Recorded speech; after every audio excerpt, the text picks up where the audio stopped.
Olá pessoal, sejam bem-vindos. Eu sou o Lúcio Lage, novamente, diretamente aqui de Florianópolis, na sede da Fiesc, e nossa conversa continua com a Tatiane Leal, coordenadora do Centro Internacional de Negócios de Santa Catarina.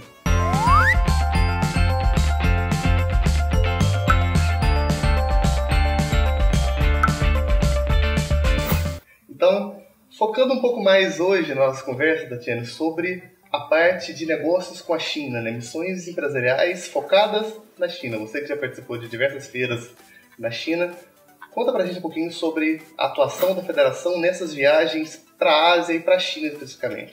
As missões à Ásia e à China especificamente, como foi falado, elas contemplam um pouco mais de cautela na organização, né? Porque nós estamos falando de pessoas com costumes e culturas bastante distintas das nossas, né? E também a parte de barreiras de língua, que nós temos bastante, né? Então, diante disso, nós tentamos orientar o empresário para que ele possa se adaptar ao máximo àquele mercado. Claro que o intuito dele, se é fomentar negócio, seja para compra ou para venda, isso tem que acontecer. Então, e o brasileiro ele tem essa facilidade de adaptação rápida, dinâmica, né? Então, nós tentamos, em curto espaço de tempo, muitas vezes, passar isso ao empresário. Então, nós realizamos reuniões antes da própria missão, né? Então, à distância, a maioria delas, porque as nossas missões, nos últimos anos, elas não contemplam somente empresas catarinenses, mas sim empresas do Brasil como um todo. A Fiesc ficou com uma certa referência no que se refere à organização de missão empresarial em outubro para a Canton Fair, né, que é uma feira, digamos assim, em primeira fase, que é uma feira bastante voltada para o interesse da indústria, que tem produtos acabados, tem matéria-prima também, para complementar os nossos segmentos industriais. Contamos com o apoio também em loco do Ministério das Relações Exteriores, por meio de consulados e embaixada na China. Também com uma referência do próprio Ministério do Comércio da China, que é o China Trade Center, que tem uma base em São Paulo, isso nos facilita muito a comunicação. E que, por sua vez, também subcontrata a China Link Trade, que tem nos auxiliado nos últimos anos nas missões também, na parte de fomento de negócios. Claro que nós passamos um beabá de como fazer negócios com a China, parte de transportes e logística, lá em loco também. Além disso, nós disponibilizamos um grupo também de tradutores para auxiliar as empresas. Então, nesse sentido, a gente tenta facilitar. Gostou do vídeo?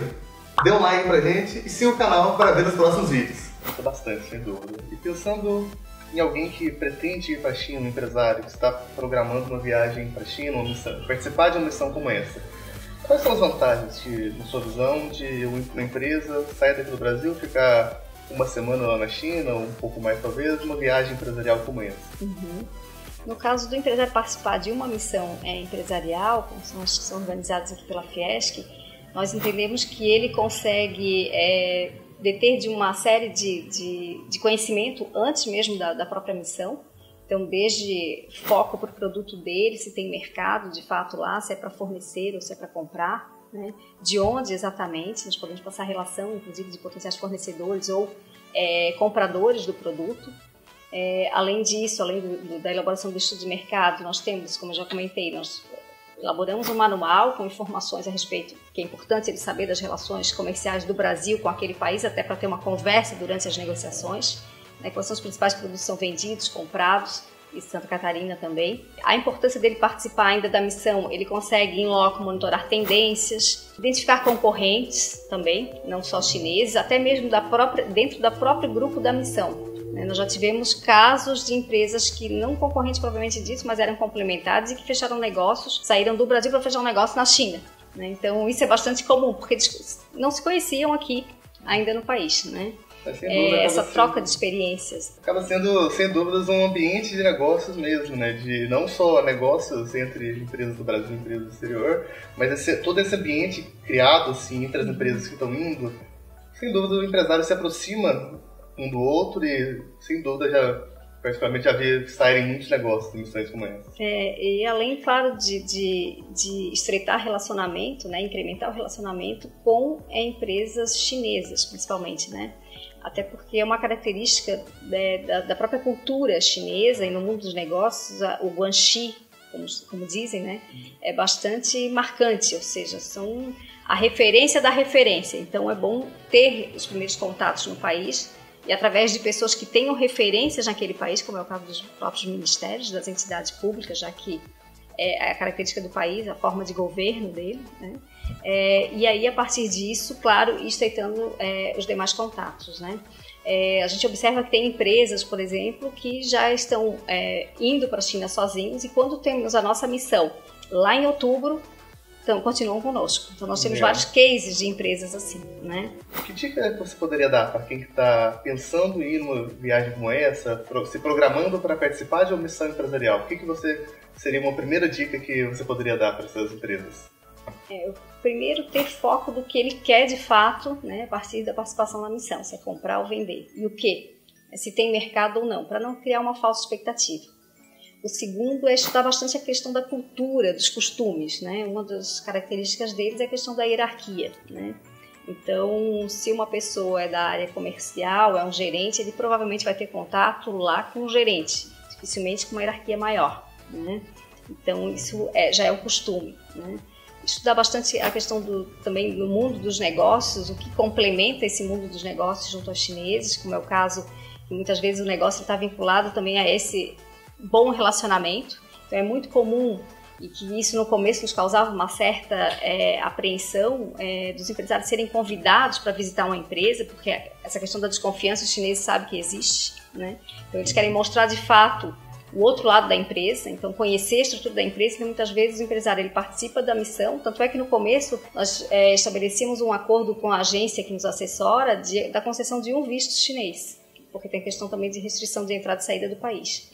E percebemos a necessidade muitas vezes de conceder 2 vistos. Por quê? Porque tem a questão de Taiwan, de Hong Kong, tem entrada e saída de países. Então muitas vezes o empresário está participando de uma feira, e aí automaticamente ele é convidado para uma empresa de Hong Kong para conhecer a sua estrutura. Então ele sai do país e retorna. Daqui a pouco pode ser convidado para uma de Taiwan, enfim, sai e retorna. Então tem que ter visto, mais de um visto. A gente já percebeu isso, essa necessidade. Então nós já colocamos isso como dica também. Além disso, é muito comum eles negociarem, conversarem, tentarem estabelecer um vínculo também comercial por meio de outros ambientes. No caso de um restaurante, de um café da manhã, de um almoço, que é muito comum eles oferecerem, e dentro das tradições e cultura. Então, claro, se a gente vai à casa, né, de um receptivo e não aceitar o que ele oferece, é meio constrangedor, né? Então, o importante é conhecer bem o que pode vir, enfim, tipo de alimento, de bebida, enfim, para não causar nenhum constrangimento, né, tanto para o visitante quanto para o receptivo, né? Então, isso é importante também, saber e conhecer.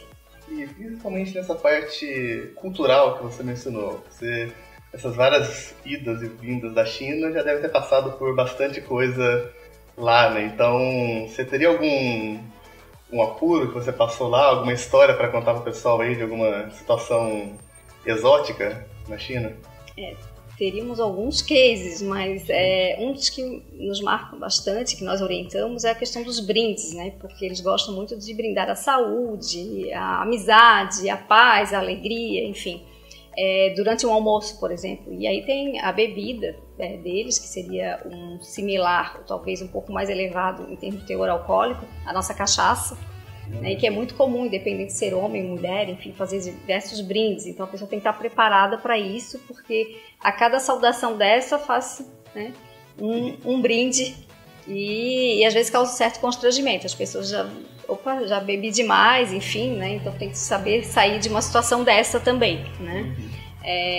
Outra situação é a questão da segurança também, né? Então não passar tanta essa questão do desconhecimento, da desconfiança, né?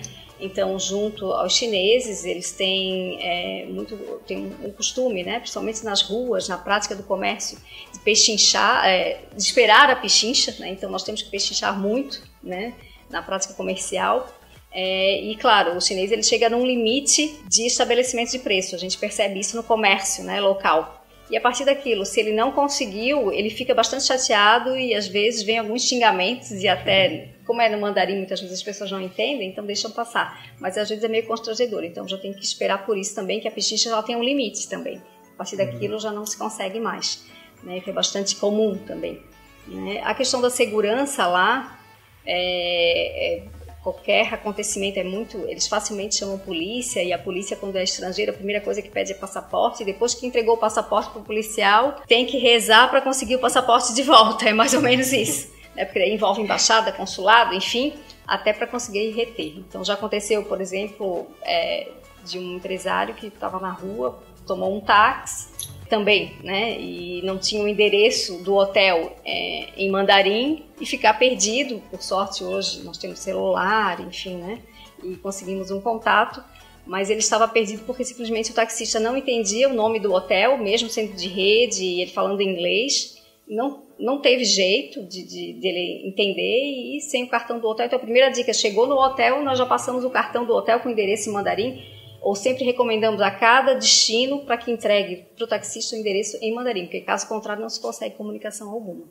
E sem dúvida, pensando num país tão diferente em termos culturais, em termos de língua, da distância, todas essas instruções são fundamentais para que os empresários não passem por apuros lá, né? Então, tendo em vista que até mesmo, a gente costuma brincar, né, que você pode falar inglês muito bem, mas falar xinglês é outra coisa, né? Então, por ser uma língua totalmente diferente da nossa, da mesma forma que é difícil a gente aprender o mandarim, para eles aprenderem qualquer outra língua ocidental também é bem difícil. Então, essa questão da comunicação sempre é um gargalo que o pessoal estranha, né? Então, especialmente no dia a dia, né, que as pessoas talvez não tenham tanta instrução como talvez numa fábrica em que elas já têm um preparo maior, um estudo maior. Né? Então, mas é bem legal esse preparo que a federação dá, essas instruções, tanto pré-feira, durante a feira e até mesmo pós-feira, né, para concretização dos negócios.